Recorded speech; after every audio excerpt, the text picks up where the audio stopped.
देखिए sir, modern algebra हमने पढ़ा था, उसमें कुछ बेसिक चीज़ें और बता रहा हूँ मैं आपको।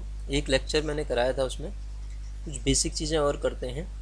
जैसे हमने कहा था कि set of real number with respect to addition ये ग्रुप बनाता है। सेट ऑफ कॉम्प्लेक्स नंबर का सेट ग्रुप बनाता है। ध्यान से समझिएगा बात को। कॉम्प्लेक्स नंबर का सेट और उसके बाद रेशनल नंबर का सेट एडिशन में ग्रुप बनाएगा। साथ में आपका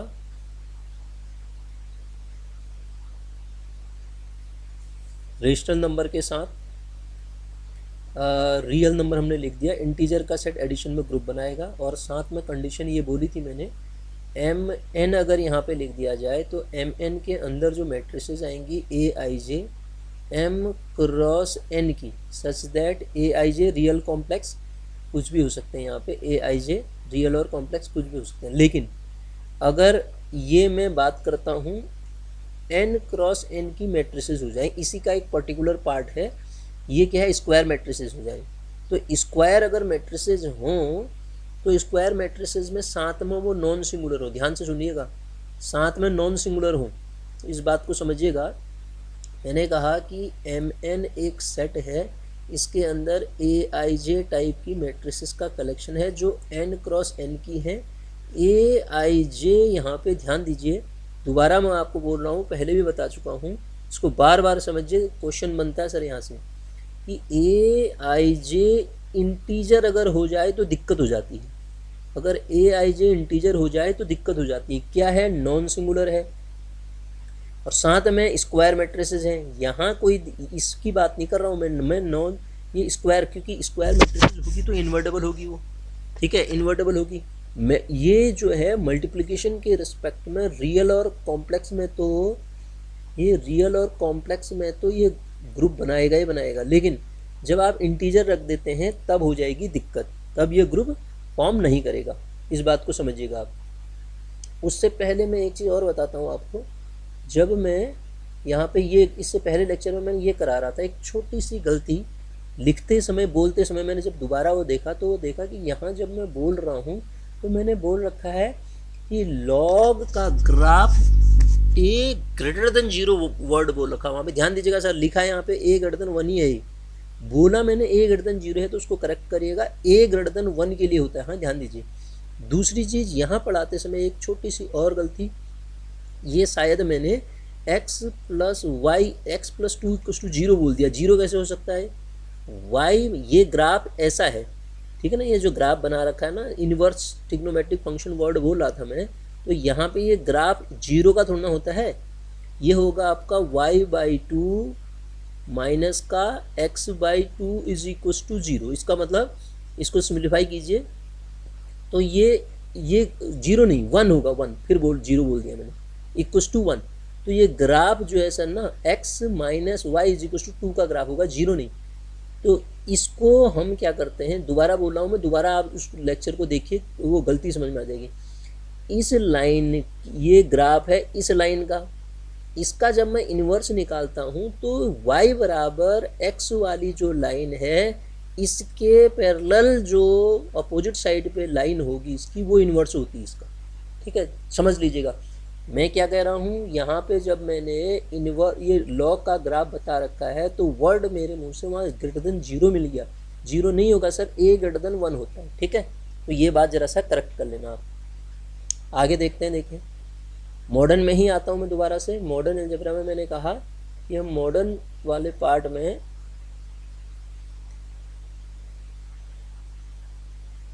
जी सर, देखिए m क्रॉस n की मैट्रिसेस। और एक चीज़ और बताता हूँ, इसमें हमने पढ़ा था मॉड्यूलो। मैंने आपको बताया था z n अगर लिखता हूँ मैं non negative integer, non negative में 0 भी इंक्लूड हो जाता है, 0 1 2 3 up to and so on n-1 तक का सेट एडिशन मॉड्यूलो n पे ग्रुप बनाता है। उसके बाद मैंने आपको एक ए प्लस बी मॉड एन की डेफिनेशन बताई थी, आर होती है, और ये ए और बी इंटीजर होते हैं यहाँ पे। अब सर मैंने वहाँ पे डायरेक्ट तो आपको ए भी बता दिया था, लेकिन शायद मैंने निगेटिव नंबर के लिए नहीं बताया। मान लेते हैं, क्योंकि इंटीजर तो निगेटिव भी होते हैं, ये देखिए, इसके लिए तरीका बता देता हूँ मैं आपको। मान लेते हैं -9 + 7 mod 12 आपको निकालना है। -9 + 7 mod 12 आपको निकालना है। दूसरा आपको मैंने लिखा -23 + 3 mod 3 लिखा। इसकी वैल्यू कितनी आएगी देखिएगा। ऐसे केस में आप डायरेक्ट ये कर दो, क्योंकि रिमाइंडर जो होता है ना पॉजिटिव होता है, रिमाइंडर कभी निगेटिव नहीं होता है।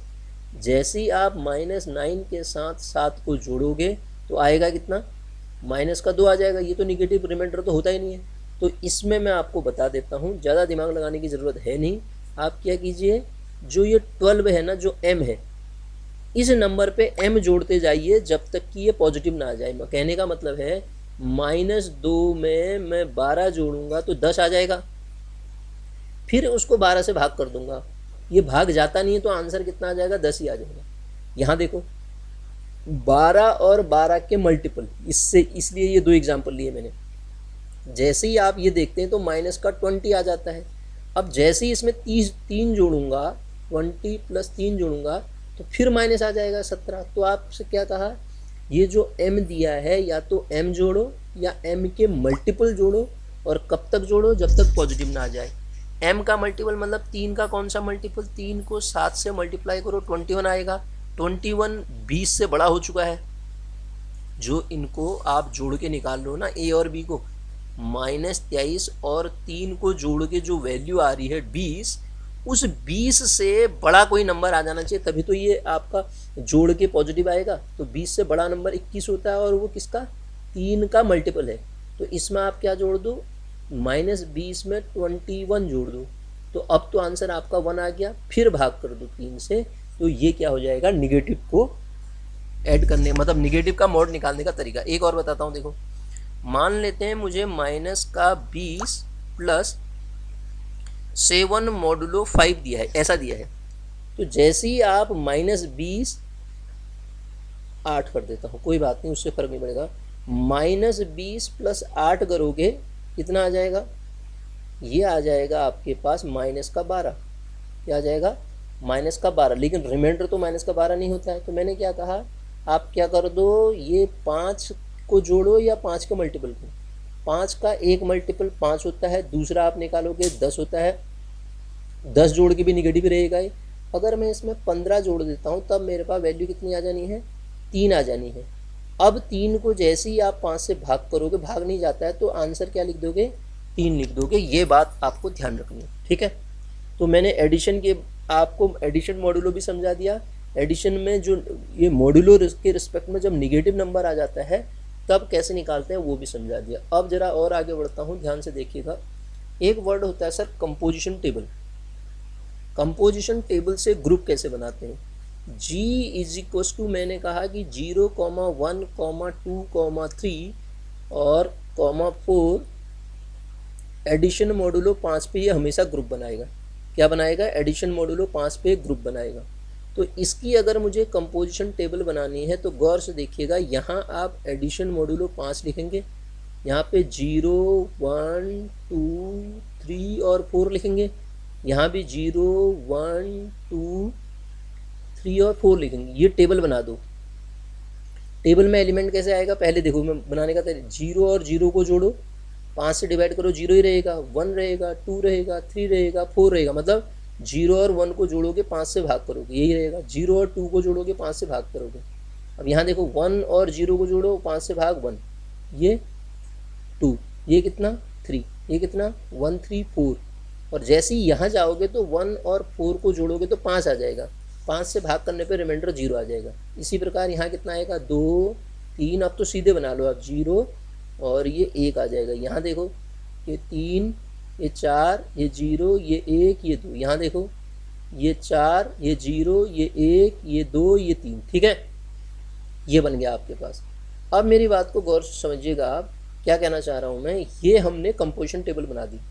इस कंपोजिशन टेबल को आप ग्रुप कैसे कहेंगे, अगर आप इसको ग्रुप कह रहे हैं तो ग्रुप कैसे कहेंगे वो बताता हूँ आपको। एग्जाम में इतना सब कुछ नहीं करना, लेकिन मैं जनरल सा समझा दे रहा हूँ।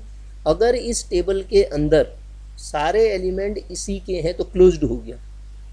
एसोसिएटिव निकालने के लिए रख दो, जैसे 2, 3 और 4 एलिमेंट लो। एसोसिएटिविटी की प्रॉपर्टी क्या होगी, ध्यान दो, एसोसिएटिविटी भी बड़ी इंपॉर्टेंट है। एसोसिएटिविटी में क्या करूँगा, जब भी दो एलिमेंट ऐड होंगे उसमें मॉड लग जाएगा। अब इनको जोड़ के एक एलिमेंट आएगा, 4 लिया मैंने, फिर मॉड लगेगा, बराबर क्या होना चाहिए, 2 + 3 + 4 मॉडुलो 5, एक यहाँ पे लगेगा, फिर ये एक एलिमेंट है, ये एक आएगा, तो एक मॉड यहाँ लगेगा, ये दोनों बराबर आएंगी। देख लो तीसरा आइडेंटिटी देखो, जीरो के साथ किसी को भी जोड़ के कोई फर्क नहीं पड़ रहा है यहाँ पे, तो जीरो आइडेंटिटी एलिमेंट हो गया, zero is the identity element. देखो जीरो के साथ जीरो जोड़ो, जीरो के साथ 1 जोड़ो, जीरो के साथ 2 जोड़ो, जीरो के साथ, लेकिन आगे वालों में फर्क पड़ रहा है ना, तो जीरो आइडेंटिटी एलिमेंट हो गया। अगली बात इन्वर्स की आती है, तो इन्वर्स देखो, आइडेंटिटी का इन्वर्स तो वही होता है, 1 को किसके साथ जोड़ के जीरो आ रहा है, डेफिनेशन यही होती है ना, ए को इसके साथ जोड़ के आइडेंटिटी मिल जाए, यहाँ जोड़ना ही नहीं है, उसमें मॉड भी लगाना है, तो ये सब कुछ करके 1 को किसके साथ, 4 के साथ जोड़ के ना, तो 1 का इन्वर्स 4 हो गया, 2 का इन्वर्स 3 हो गया, और 3 का इन्वर्स 2 हो गया, 4 का इन्वर्स 1 हो गया, तो ये इन्वर्स भी मिल गए। और एबिलियन के लिए a + b, आप देखेंगे a + b मॉड m बराबर b + a मॉड m ही आएगा, तो ये एबिलियन भी हो जाएगा। तो इसका मतलब कंपोजिशन टेबल से भी आप इस सेट को जनरेट कर सकते हैं। इसी प्रकार यही केस अगर ये मल्टीप्लिकेशन में होता, तो मैंने आपको बताया था मल्टीप्लिकेशन में ऐसा सेट बनेगा, उसमें जीरो नहीं होता है, 1 2 3 4, ये क्या होगा, मल्टीप्लिकेशन मॉडुलो 5, मतलब हमने सेट जब पढ़ा था ना, G = 1, 2, 3 up to and so on p - 1 under multiplication modulo p, where p is prime, जहाँ पे p क्या है, प्राइम है, p क्या है, प्राइम नंबर है, ये हमेशा ग्रुप फॉर्म करता है, ये ग्रुप फॉर्म करता है प्री प्राइम के रिस्पेक्ट में। तो इस प्रकार इसको कंपोजिशन टेबल से आपसे कहा जाए, तो कंपोजिशन टेबल से आप यहाँ 5 लिखेंगे, 1, ये 2, ये 3, ये 4, ये 1, ये 2, ये 3, ये 4, ठीक है, ये 3, ये 4, ठीक। तो अब जब आप यहाँ लिखेंगे 1 × 1, ये 2, ये 3, ये 4, यहाँ देखिए 2 × 1 2 आएगा, ये 4 ही रहेगा, जैसे ही इसको 2 और 3 को मल्टीप्लाई करोगे तो 1 आ जाएगा, 5 2 3 6 आएगा, 6 को आप जब 5 से भाग करोगे तो ये एक बार जाएगा, रिमाइंडर 1 आएगा ना, रिमाइंडर लिख दूंगा, और ये 8, ये 3 आ जाएगा, बस। तो इसी तरीके से सारे एलिमेंट निकाल के जैसे ऊपर मैंने समझाया उसी तरीके से कंपोजिशन टेबल से इसको भी आप ग्रुप कर सकते हैं, ठीक है। तो ये और कुछ बेसिक चीज़ें थी जो उस लेक्चर से कोरिलेट करके आप पढ़ोगे तो चीज़ें आपको अच्छी तरह से और समझ में आएंगी, ठीक है सर, ये मैं आपको बता चुका हूँ। अच्छा, दूसरा ही मैं बार बार बोलता हूँ, फिर बोल रहा हूँ कि ये प्ले स्टोर से एप्लीकेशन है हमारा मृत्युंजय क्लासेस, इसको आप डाउनलोड कर लीजिए, और साथ में इस पे कोर्स चल रहा है, अगर देखना चाहें तो देख सकते हैं, आपकी मर्जी। दूसरा, ये टेलीग्राम चैनल ज़रूर सब्सक्राइब कर लीजिए, ज़रूर इसको देख लीजिए, क्या है ये, मृत्युंजय क्लासेस नाम से ही है, इस टाइप का ये लिखेगा यहाँ पे t.me/MRITUNJAY14, ठीक है। तो ये टेलीग्राम चैनल भी आप प्ले स्टोर से डाउनलोड कर सकते हैं, ठीक है, ये तो मैं करा चुका हूँ। अब आप देखिए, यहाँ देखें, आगे की कहानी बताता हूँ, यहाँ तक तो हमने पढ़ लिया था, साथ में मैंने क्यूब रूट ऑफ यूनिटी पढ़ाया था आपको। अब जरा सा nth रूट ऑफ यूनिटी के बारे में भी समझा देता हूँ। nth रूट ऑफ यूनिटी ये जरा सा इसलिए बता रहा हूँ, वैसे तो आप इसको कर सकते हैं, लेकिन इससे ये होगा कि कुछ डिमर्ट थ्योरम का एप्लीकेशन है इसमें, इसलिए समझा दे रहा हूँ, तो आपको ट्रिग्नोमेट्री में भी काम करेगा ये। nth रूट ऑफ यूनिटी को आप x = 1⁻n लिखेंगे सर, तो ये क्या बनेगा, x⁻n = 1, ये क्या बनेगा सर, x⁻n = 1 को अब सॉल्व करना पड़ेगा मुझे, इसको पोलर फॉर्म में कन्वर्ट कर लेता हूँ मैं जानता हूँ ये क्या होता है। 1 को आप कैसे लिख सकते हैं, cos 0 + I sin 0 लिख सकते हैं, लेकिन इसके रूट n निकालने हैं आपको, खाली 1 नहीं निकालना है, इसको आप छोड़ो, यहीं से लो, क्योंकि x = 1⁻1 को जब मुझे सॉल्व करना है तो n रूट आने हैं। तो जनरल के लिए हम करते थे जब हमारे पास दो चीज़ें, एक तो डे मोइर थ्योरम हमसे कहती है कॉस थीटा प्लस आई साइन थीटा की पावर n है आपके पास, तो ये जो वैल्यू हो जाती है क्या हो जाती है, cos of n theta plus I sine n theta. ठीक है सर। अगर ये स्पीड हो रही है, जल्दी जल्दी लग रहा है आपको, तो आप वो उसकी स्पीड कम करके भी देख सकते हैं, इसको स्लो डाउन करके देख सकते हैं। ठीक है, अदरवाइज रिवाइज करके भी देख सकते हैं। देखिए कॉस एन थीटा ये लगता है, तो यहाँ पे भी मैंने क्या किया, यहाँ पे हमने क्या किया, कॉस जीरो, ये तो लिखा cos zero plus I sine zero raise to the power 1/n। अब ये तो n अकेली वैल्यू है, लेकिन आपको जनरल वैल्यू जब निकालनी होती है तो कॉस और इसमें 2r पाई आप जोड़ देते हैं ना। अब ये चीज़ें तो आपको समझ में आती हैं। 2r पाई क्लास 11th की चीज़ है, प्लस आई साइन 2r पाई, आई साइन 2r पाई, इसकी होल पावर कितना 1/n। तो जब आप इसको जोड़िएगा आपको मिलेगा cos 2r pi upon n plus I sine 2r pi upon n, 2r pi upon n। R vary from, जहाँ पे आर आपका वेरी करता है 0, 1, 2 up to n n minus 1। जो आर है n रूट देगा ना, ये 0 से लेके n माइनस 1 ये हो गए, तो n ये टोटल मिला के क्या आ जाएगा, n आ जाएगा। क्लियर है बात। अब आप देखिए आगे की कहानी में समझाता हूँ आपको। अब जब आप इसको लिखेंगे सर, एक चीज़ और ध्यान दीजिएगा, आप जब लिखते हैं तो कॉस थीटा प्लस आई साइन थीटा की जो वैल्यू आती है E raise to the power I theta होती है। तो इसी प्रकार ये जो वैल्यू आएगी वो कितना आ जाएगा, E raise to the power 2r pi, E raise to the power 2r pi upon n into iota. ठीक है, r is equal to 0, 1, 2 up to n minus 1 तक का सेट आ जाएगा। तो ये सेट जब लिखा जाएगा, इस सेट को एज ए ग्रुप जब आप लिखोगे तो कैसे लिखोगे, इसके अंदर वो सारे एल्फा हैं such that alpha is equal to कितना है, alpha is equal to e to the power 2r pi i upon n है, एल्फा बराबर है। और r कहाँ से कहाँ तक वेरी कर रहा है, 0, 1, 2 अप टू n माइनस 1 तक। कितने आ गए, n रूट मिल गए ना, कितने मिल गए आपको, ये n रूट मिल गए ना। देखिए n रूट कैसे मिले, पहला वैल्यू क्या आ जाएगा, 1 आ जाएगा। दूसरा वैल्यू जब r बराबर आप 1 रखेंगे तो कितना आएगा, ये r बराबर 1 रखेंगे तो e की power 2 pi i upon n आ जाएगा। ऐसे ही करके आप इसको सॉल्व कर सकते हैं। अब n अगर आपको मिल गया ना सर, ध्यान दीजिए, n अगर आपको मिल गया तो जैसे इसको आप उसके फॉर्म में भी लिख सकते हैं। अगर मैं एल्फ़ा को, यहाँ पे एल्फ़ा लिखा है ना मैंने, एल्फ़ा वो सारे एल्फ़ा हैं such that alpha equal to इतना, तो आप इसको जनरल फॉर्म में भी लिख सकते हैं। अगर मैं आपसे कहूँ कि इस n की जगह पे 5 रख दिया जाए तो 5 के फॉर्म में भी लिख देंगे, 6 रूट ऑफ यूनिटी भी आ जाएगा, सब के सब निकाल सकते हैं। इसको डिटेल में मैं कॉम्प्लेक्स नंबर में आपको बताऊंगा कि कॉम्प्लेक्स की बड़ी इंपॉर्टेंट प्रॉपर्टी होती है जो एग्जाम में पूछी जाती है, इसी पे रिलेटेड। ठीक है, इसी e की power 2 pi i upon n से रिलेटेड। ठीक है, बहरहाल इसमें इतना ही समझना सफिशिएंट है हमारे लिए, हमारा काम इससे बन जाएगा। अच्छा, अगर जरा सा और आगे बढ़ता हूँ तो एक वर्ड और आता है sir, residue classes modulo n। Residue class नहीं बताई मैंने अभी आपको, एडिशन मॉड्यूलो तो बताया था। तो रेसिड्यू क्लास क्या होती है उसको समझिएगा। रेसिड्यू क्लास,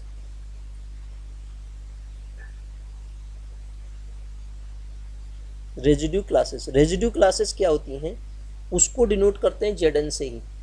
क्लास का मतलब, क्लास का सबसे छोटा एग्जाम्पल पहले मैं बताऊँ आपको, क्लास का सबसे छोटा एग्जाम्पल पावर सेट होता है। जैसे देखिए a इज इक्वल टू मैंने लिखा 1,2, जब इसका पावर सेट निकालूंगा तो पावर सेट क्या होता है, कलेक्शन ऑफ ऑल सबसेट्स होता है।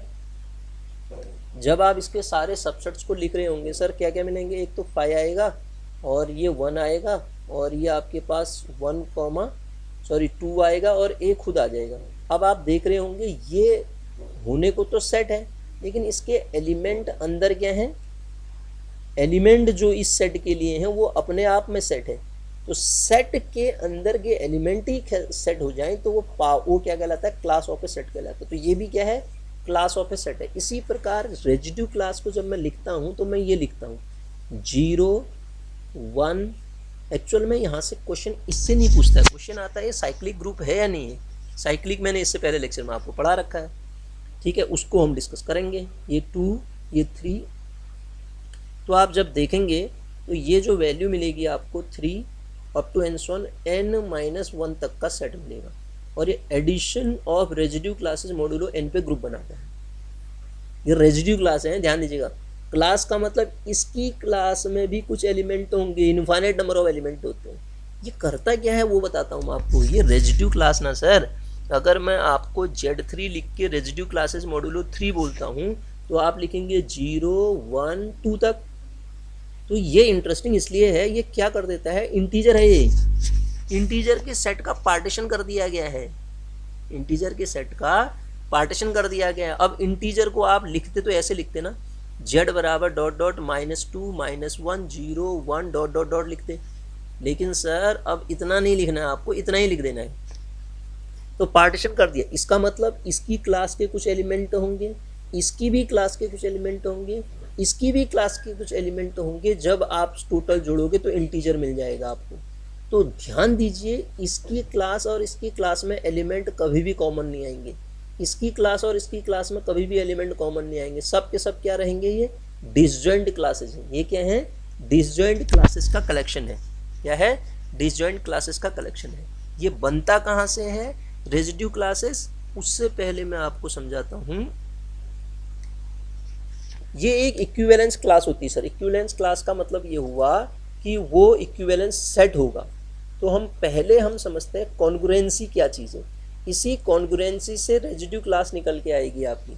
कॉन्ग्रुएंसी की अगर मैं बात करता हूँ तो वहीं से आपकी रेजिड्यू क्लास निकल के आती है। और कॉन्ग्रुएंसी का मतलब क्या है वो समझाता हूँ मैं पहले आपको। Congruent, A congruent to B mod N पढ़ते हैं ना हम, A congruent to B mod N. तो इसका मीनिंग क्या हुआ वो समझते हैं पहले। क्या बता रहा हूँ मैं, ध्यान से सुनिएगा बात को। मैं आपको बताना चाह रहा हूँ कॉन्ग्रुएंसी क्या है। हम लिखते हैं ना A congruent to B mod M, मतलब ए इज, क्या पढ़ेंगे इसको, ए इज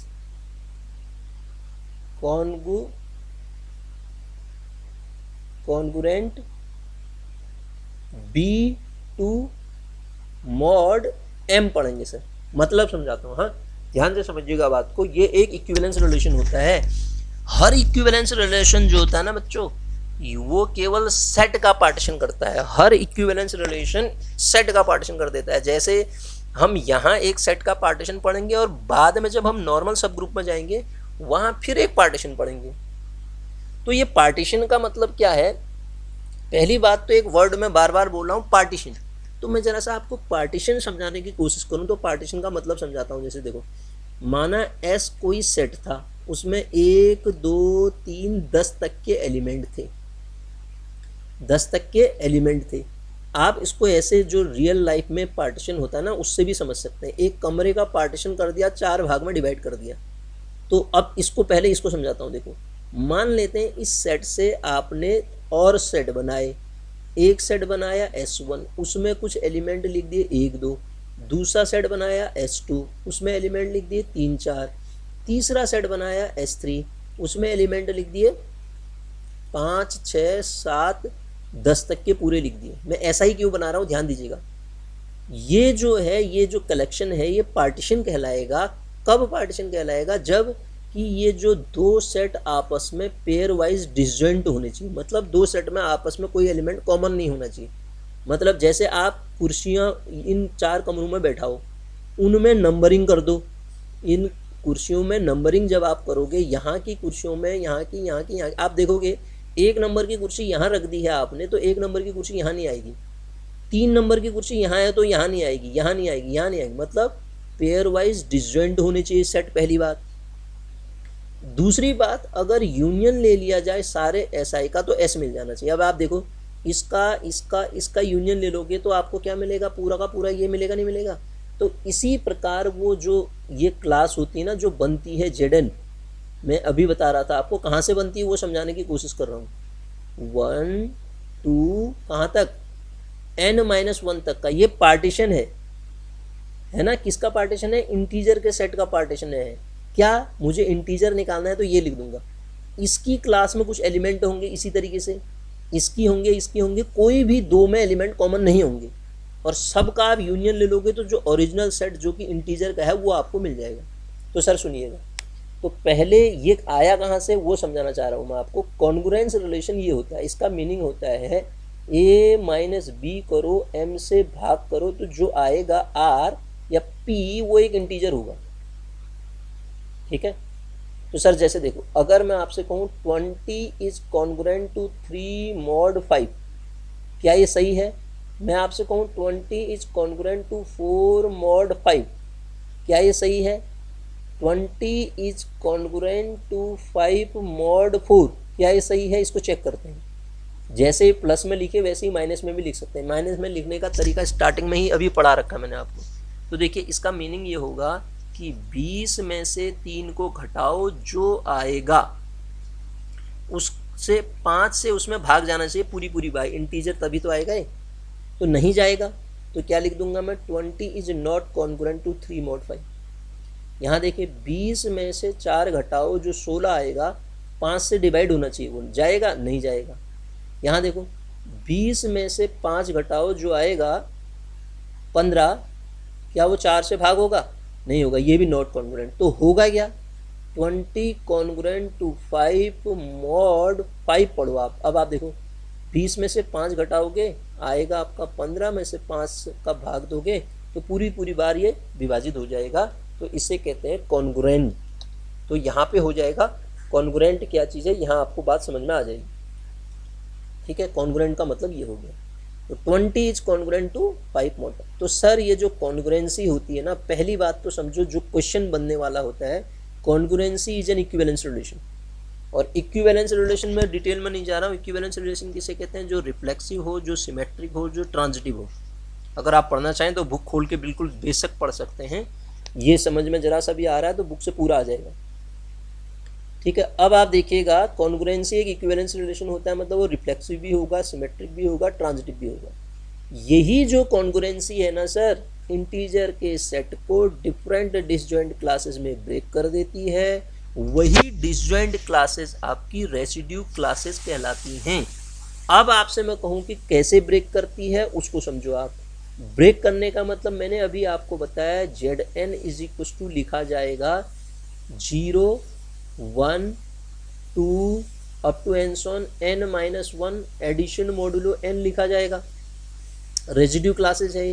कैसे डिवाइड, कैसे ये क्लास बनी वो मैं समझा रहा हूँ। मैंने क्या कहा, कॉन्ग्रुएंसी जो है इसी रिलेशन कॉन्ग्रुएंसी इक्विवेलेंस होता है। अभी मैंने कहा जो भी इक्विवेलेंस रिलेशन होते हैं वही सेट का पार्टीशन करते हैं, तो कॉन्ग्रुएंसी भी सेट का पार्टीशन करेगी। और किस टाइप का पार्टीशन करेगी वो मैं समझा रहा हूँ। इक्विवेलेंस क्लासेस में ब्रेक कर देगी। ये इक्विवेलेंस क्लासेस ही आपकी रेजिड्यू क्लासेस कहलाएंगी।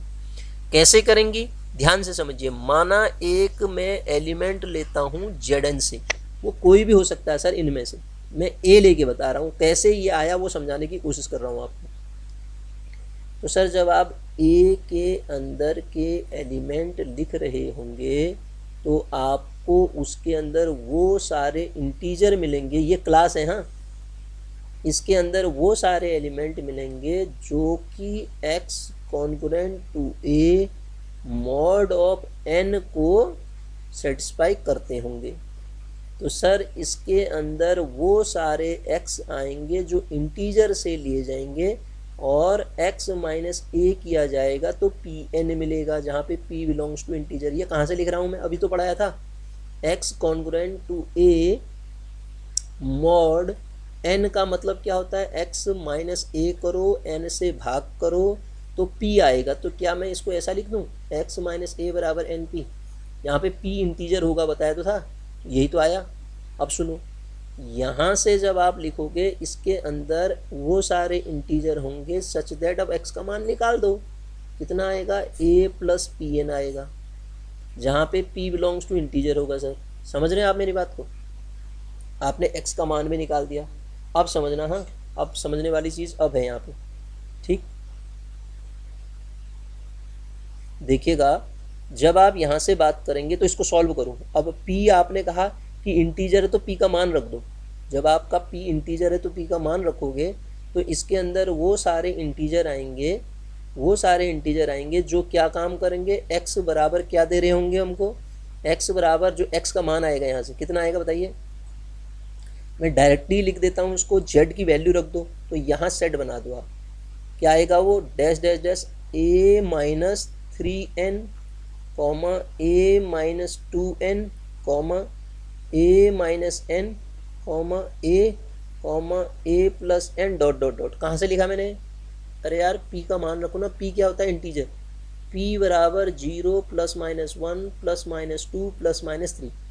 p बराबर 0 रखोगे तो क्या आएगा, a आएगा, ये लिख दिया मैंने। p बराबर 1 रखोगे तो क्या आएगा, a प्लस n आएगा। p बराबर माइनस 1 रखोगे तो a माइनस n आएगा। p बराबर 2 रखोगे तो इससे आगे वाला एलिमेंट आएगा ना, a प्लस 2n। माइनस 2 रखोगे तो ये आ जाएगा। तो इसका मतलब आपको सेट ऐसा मिला। अब जैसे ही आप n का मान रखोगे, जो n मतलब 5 दिया है, तो इसकी क्लास के एलिमेंट मिल जाएंगे। मैंने तो खाली a निकाला ना, a निकाल के आपको दिखाया कि a जो आया dash dash a minus 3n आया और a माइनस 2n आया, a माइनस n आया, a आया, a प्लस n आया, a प्लस 2n आया डॉट डॉट। अब जैसा मेरा a होगा, मान लेते हैं a की वैल्यू 0 रख देता हूँ। अगर आप a की जगह पे 0 रख देते हो, जैसे पहले ही के ही निकालना चाह रहे हो इस 0 को, अब देखो 0 अकेला नहीं होगा सेट, मैंने अभी समझाया नहीं था आपको, 0 में भी क्या होते हैं, इनफाइनाइट नंबर ऑफ एलिमेंट आएंगे। वो इंटीजर है, वो क्लास है एक, तो कितना आएगा ये, माइनस का 3n माइनस का 2n माइनस का n, ये 0 ये n ये 2n, ये मिलेगा नहीं मिलेगा, समझिए आप। तो अभी भी और मुझे और इसको सेटिस्फाई करना है तो n का मान रख दो। n की वैल्यू 5 हो सकती है, n की वैल्यू 3 हो सकती है, n की वैल्यू 4 हो सकती है। यदि n की वैल्यू मैं 5 रखूँगा तो मुझे केवल इतना मिलेगा, n की वैल्यू मैं 5 रख दूँगा तो Z5 के अंदर रेजिड्यू क्लासेस में 0 1 2 3 और 4 तक के एलिमेंट मिलेंगे और रेजिड्यू क्लासेस मॉडुलो एडिशन 5 हो जाएगा। वो समझ रहे हैं आप मेरी बात को। तो इतने एलिमेंट मेरे पास मिल जाएंगे, वो किस में मिलेंगे, Z5 में मिलेंगे, समझ रहे हैं। तो ये मैंने रेजिड्यू क्लासेस क्या होता है आपको समझाया, ठीक है सर। तो इसको एक बार यहाँ से सुनिए, उसके बाद दोबारा किताब खोलिए, आपको बढ़िया तरीके से समझ में आ जाएगा। आगे बताता हूँ, देखिएगा आगे की कहानी अगर हम ले चलें तो रेजिड्यू क्लासेस के बाद मैंने आपको एक चीज़ और बताई थी, नंबर ऑफ जनरेटर निकालना बताया था, 5n से निकालते हैं, 5n की बात बताई थी। उसके बाद उससे पहले मैंने आपको साइक्लिक ग्रुप बताया था। साइक्लिक ग्रुप की ज़रा सा डेफिनेशन एक बार और बताता हूँ मैं, ध्यान दीजिए। साइक्लिक ग्रुप समझिए इसको, साइक्लिक ग्रुप वैसे ही समझा दिया था, डेफिनेशन नहीं समझाई थी।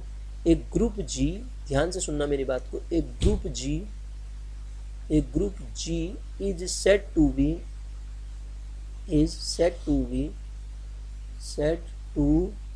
बी साइक्लिक कहलाता है। कब, इफ, अब ध्यान से सुनिएगा, for all x belongs to G, कोई भी x आप G में से उठाओ, सच दैट x बराबर a to the power n। मैं ये इसको दोबारा इसलिए पढ़ा रहा हूँ आपको, मैं इस n के बारे में समझाना चाह रहा हूँ। यहाँ पे n बिलोंग्स टू z होना चाहिए। पावर में लिख दिया तो ये इसका ये मतलब नहीं होता है कि ये पॉजिटिव ही हो, वहाँ मैंने ढंग से समझाया नहीं था आपको, इसलिए बता रहा हूँ। n बिलोंग्स टू z होना चाहिए। कैसे होना चाहिए, उस केस में ये जो a है ना, वो जनरेटर कहलाएगा। ग्रुप को ऐसे लिखते हैं, किसी बुक में ऐसे लिखा होगा, ये जनरेटर है, ठीक है, ये जनरेटर है। जैसे हमने प्लस माइनस 1 G एक सेट लिया था, plus minus 1 plus minus iota, ये साइक्लिक ग्रुप होता है बताया था। और इसके जनरेटर कैसे निकालते हैं मैंने आपको समझाया था, 5n से इसके जनरेटर निकालते हैं। बहरहाल मैं यहाँ पे ये n को समझाना चाह रहा हूँ। तो सर देखो, n को जब आप इंटीजर लिखोगे तो कैसे लिखेंगे एलिमेंट, देखो a की पावर -3, a की पावर -2, a की पावर -1, a की पावर 0, a की पावर 1, a की पावर 2, a की पावर 3 अप टू एन सो। सारे एलिमेंट एक ग्रुप के आ रहे हैं। क्या ये a की पावर के फॉर्म में लिखे जा रहे हैं, यस लिखे जा रहे हैं। यहाँ पे n क्या है, इंटीजर है, ध्यान दीजिएगा, केवल पॉजिटिव नहीं होगा। इसी प्रकार अगर मैं आपसे कहूँ एडिशन में ये बन जाए जी प्लस लिखा जाए, तो प्लस के रिस्पेक्ट में क्या आ जाएगा, डैश डैश माइनस का 3a माइनस का 2a माइनस का a और ये a और सॉरी फिर उसके बाद क्या आएगा, a आपने लिखा a की पावर 0 का मतलब 0a माइनस का 1a 0a मतलब 0 हो जाएगा, फिर ये a ये 2a up to and so on, ये सेट ऐसा मिल जाएगा। समझ रहे हैं आप मेरी बात को? ठीक है, तो ये सेट ऐसा मिल जाएगा। इस तरीके से हम साइक्लिक ग्रुप को लिखेंगे। तो मैं इसको बताने का मेरा रीज़न ये था कि आपको ये समझाया जाए कि जो n है वो n कैसे वर्क करता है। n की अगर हम बात करें तो n कैसे वर्क करता है वो मैं समझाना चाह रहा था, यहाँ पे n के बारे में समझाना चाह रहा था। तो n ये हो गया। और दूसरी चीज़ मैंने आपको बताया था, कोई भी फाइनाइट साइक्लिक ग्रुप है तो वो किसके आइसोमॉर्फिक होता है, और इनफाइनाइट साइक्लिक ग्रुप है तो वो किसके आइसोमॉर्फिक होता है। सुनो, दोबारा सुनो। अगर मैं पहली बात ध्यान से सुनिएगा, Z प्लस, इसको समझना तो ज़रा, ये क्वेश्चन जो मैंने लिखा है बुक खोल के इसको ज़रा पढ़ने की कोशिश करना। Z प्लस साइक्लिक ग्रुप होता है, कैसे होता है Z plus cyclic, is cyclic group, ये साइक्लिक ग्रुप होता है। अगर ये साइक्लिक ग्रुप होता है, इसके दो जनरेटर होते हैं, एक तो -1 जनरेटर होता है, एक +1 जनरेटर होता है। इसका मतलब -1 से भी ये ग्रुप जनरेट हो सकता है और +1 से भी ये जनरेट हो सकता है। जो भी ये कैसा है सर, कैसा ग्रुप है, जेड में लिखो कहूँगा तो कैसा, मतलब दो ही तरीके के ग्रुप होते हैं, एक फाइनाइट एक इनफाइनाइट। तो ये कैसा है, 0 +-1 +-2 up to and so on. Sir बताइए, ये इनफाइनाइट है और इनफाइनाइट साइक्लिक ग्रुप है। और सर इसके जनरेटर कितने हैं, इसके जनरेटर कितने हैं, दो ही हैं, -1 और +1। कोई भी अब अगर इनफाइनाइट साइक्लिक ग्रुप होगा तो वो जेड के आइसोमॉर्फिक होगा। सर कोई भी इनफाइनाइट साइक्लिक ग्रुप होगा जेड के आइसोमॉर्फिक होगा। मतलब किसी भी इनफाइनाइट साइक्लिक ग्रुप के 3 जनरेटर नहीं हो सकते। मैं कह रहा हूँ कि आइसोमॉर्फिज्म क्या होता है ये समझाया था मैंने आपको। आइसोमॉर्फिज्म उसकी पिक्चर है दूसरी, कोई एक तस्वीर है, उसकी दूसरी तस्वीर जो है आइसोमॉर्फिज्म है। तो अगर कोई आइसोमॉर्फिक ग्रुप है और इनफाइनाइट है, सॉरी कोई इनफाइनाइट साइक्लिक ग्रुप है, वो जेड जैसा ही होगा। जेड जैसा ही होगा मतलब मैंने कहा जेड में जेड के 2 ही जनरेटर हैं तो उसके भी 2 ही जनरेटर होंगे। जेड में इस ऑर्डर के इतने एलिमेंट तो उसमें भी इस ऑर्डर के इतने एलिमेंट होंगे। आइसोमॉर्फिज्म का मतलब ये होता है। तो कोई भी infinite cyclic group isomorphic to z होगा। मैं 10 बार बोल चुका हूँ, 11वीं बार फिर बोल रहा हूँ, समझिए इसको। कोई भी इनफाइनाइट साइक्लिक ग्रुप होगा तो वो जेड के आइसोमॉर्फिक होगा, जेड जैसा ही होगा। सर क्या होगा, जेड जैसा ही होगा। अब मैंने आपको इनफाइनाइट साइक्लिक ग्रुप कहा, आपके एग्जाम में क्वेश्चन आया कि ये एक ग्रुप जो कि जनरेट होता है ए से, और ये इनफाइनाइट ग्रुप है, मतलब इस ग्रुप का ऑर्डर इनफाइनाइट है, और ये साइक्लिक है। क्या है, साइक्लिक है। बताओ इसके जनरेटर कितने हैं। मैं अभी फिर बोल रहा हूँ कि इनफाइनाइट साइक्लिक ग्रुप हमेशा जेड प्लस के आइसोमॉर्फिक होता है, मतलब इसके भी जनरेटर कितने होंगे, 2 ही होंगे। इसके भी जनरेटर कितने होंगे, 2 ही होंगे। बात को समझिएगा आप, ठीक है। इनफाइनाइट ऑर्डर का है तो वो जेड के आइसोमॉर्फिक होगा। दोबारा किताब में से इस क्वेश्चन को पढ़िएगा, आपको मजा आ जाएगा। इसका प्रूफ करना चाहें तो बुक खोलिए, कोई भी बुक मॉडर्न अलजेब्रा की खोलिए, वहां मिल जाएगा आपका इसको प्रूफ समझेंगे तो और बढ़िया तरीके से समझ में आएगा। दूसरी चीज बताता हूं सर, ध्यान दो। एवरी साइक्लिक ग्रुप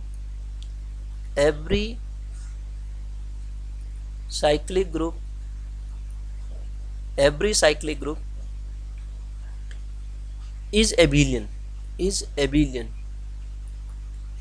हर साइक्लिक ग्रुप एबिलियन होगा, लेकिन हर एबिलियन ग्रुप जरूरी नहीं कि साइक्लिक है, इसका कन्वर्ज जरूरी नहीं है कि साइक्लिक है। अभी बताता हूं मैं, इसी को समझाने के लिए इतना सब कुछ बताया मैंने। पहले इसको प्रूफ करके दिखाता हूं। अगर कोई ग्रुप साइक्लिक है तो उसका कोई एलिमेंट आप लेते हैं, ए उसका जनरेटर है, तो कोई एलिमेंट एक्स होगा तो ए की पावर एन टाइप का होगा, वाई होगा तो ए की कुछ अन्य पावर के बराबर होगा, ए की पावर एम के बराबर होगा या नहीं होगा। मान लेते हैं एक एलिमेंट -1 से ही जनरेट हो रहा है इसमें, तो -3 का मतलब क्या हुआ, -1 ऑफ 3, ये होगा -1 ऑफ 4, ये दूसरा एलिमेंट है। -1 की कुछ पावर का मतलब यहाँ ये मत समझा जाए गुणा ही कर रहा हूँ मैं, ये एडिटिव कंपोजिशन है इसलिए कह रहा हूँ। तो सर साइक्लिक ग्रुप है तो एक एलिमेंट ए की n पावर है, दूसरा एलिमेंट ए की m पावर है। अब आप सुनो, इन दोनों का जब मैं प्रोडक्ट निकालूंगा क्या आएगा, देखो ए की पावर n, ए की पावर n, ए की power n plus m, law of indices, n बराबर क्या आ जाएगा, ए की पावर m, ए की पावर n। सर देखो ये क्या आ गया, y इंटू एक्स, इसी को तो एबिलियन कहते थे। Every cyclic group is एबिलियन, her cyclic group जो होगा वो एबिलियन होगा। क्या सर हर एबिलियन ग्रुप भी साइक्लिक होगा, तो ये समझना इंपॉर्टेंट है। क्या हर साइक्लिक ग्रुप एबिलियन होगा, उसको समझने के लिए आपको एक एग्जाम्पल देना पड़ेगा कि ज़रूरी नहीं है कि हर साइक्लिक ग्रुप ना, ज़रूरी नहीं है कि हर एबिलियन ग्रुप जो हो वो साइक्लिक हो। इसके लिए आप खुद कोशिश करिएगा, मैं एग्जाम्पल समझाता हूँ उसको निकालने की कोशिश करिएगा। एक ग्रुप होता है UN सर, आप निकालना U5, U8 और आप निकालना U10, इतना निकाल दो सफिशेंट कहानी। मैं UN पढ़ा देता हूँ आपको।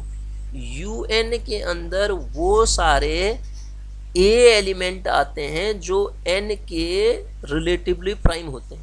अगर आप कहोगे U5 के अंदर कौन कौन आएंगे, तो मैं कहूँगा जो ऑर्डर UN का होता है ना, ऑर्डर मतलब ग्रुप का ऑर्डर से कह रहा हूँ, UN ग्रुप होता है, हाँ, मल्टीप्लिकेशन मॉड्यूलो N पे ग्रुप होता है, वही ऑर्डर फाई N का होता है। फाई N के ऑर्डर के बराबर होता है इसका, मतलब जितने फाई N के ऑर्डर नहीं, जितने फाई N में एलिमेंट आएंगे उतना इसका ऑर्डर हो जाएगा।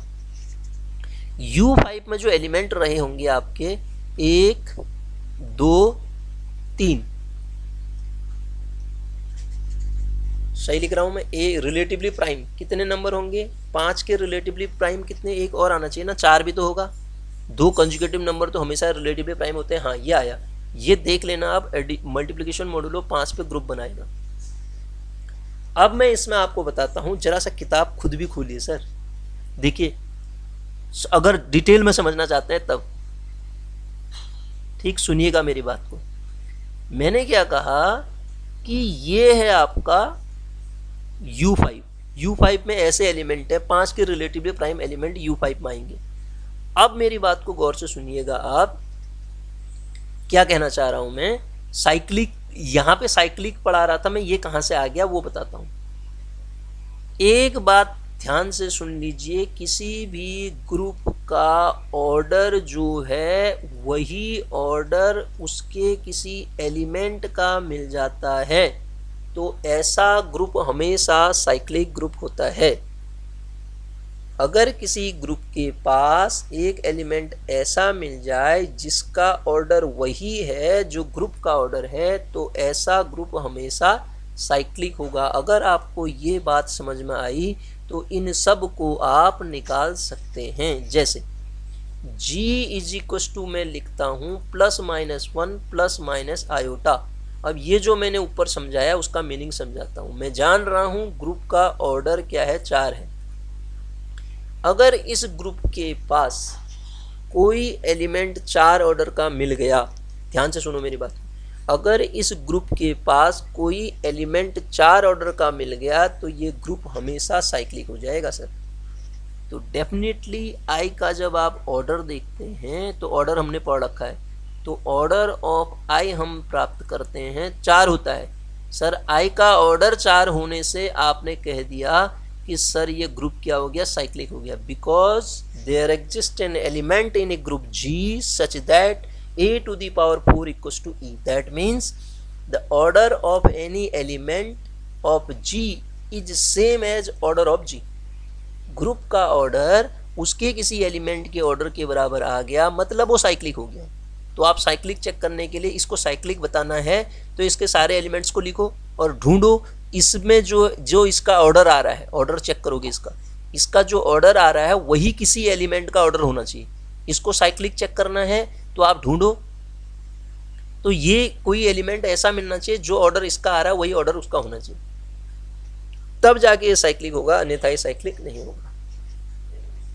और एक चीज मैं आपको बताता हूं, ये जो UN होता है ना, ये एबिलियन तो होता है, ये एबिलियन तो होता है, लेकिन ये साइक्लिक हो जरूरी नहीं है, इसीलिए तो UN के ही मैंने एग्जाम्पल लिए आपको चेक करने के लिए दे रखे हैं। आप घर में इनको देखो, U8 निकालो, U4 निकालो, U10 निकालो, U15 निकालो, और U जितने भी मैंने यहाँ पे लिखे हैं सबको निकाल के देखो, एबिलियन तो मिलेगा ही, लेकिन कोई ना कोई इसके अंदर में से ही आपको ऐसा, U10 भी निकाल लो, कोई ना कोई इसी के अंदर में से ऐसा मिल जाएगा जो एबिलियन तो है, साइक्लिक नहीं है। साइक्लिक नहीं है, पता कैसे चलेगा इसमें? वो पता ऐसे चलेगा कि इस सेट में चाहे जो भी हो, उस सेट में कोई एलिमेंट ग्रुप के ऑर्डर के बराबर नहीं मिला। ज़्यादा चेक करने की ज़रूरत ही नहीं है उसमें। साइक्लिक की डेफिनेशन तो ऊपर तो हमने पहले डेफिनेशन में बताया, ये सारी चीज़ें करनी है, लेकिन बाद में जब आप करोगे तो आपको इतना सब कुछ करने की ज़रूरत नहीं। केवल ग्रुप में ढूंढो, माना ग्रुप का ऑर्डर 4 है या ग्रुप का ऑर्डर 6 है, तो इसके अंदर कोई ना कोई एलिमेंट एक ज़रूर ऐसा 6 ऑर्डर का मिलेगा, तभी ये साइक्लिक होगा। अगर इस ग्रुप के अंदर 6 ऑर्डर का कोई एलिमेंट ही नहीं है तो ये साइक्लिक नहीं होगा। साइक्लिक की कहानी इतनी है सर, इस बात का ध्यान रहे। साइक्लिक चेक करने के लिए हमें क्या करना है, ठीक है? तो ये बेसिक चीज़ें मैं बता रहा हूँ, इस बात को ध्यान से सुनो और इसके नोट्स बनाओ, तो आपको सारी चीज़ें समझ में आने लगेंगी, ठीक है? समझो इसको, ठीक है? और खुद भी करना पड़ेगा आपको सर, खुद करना पड़ेगा, ध्यान दीजिएगा।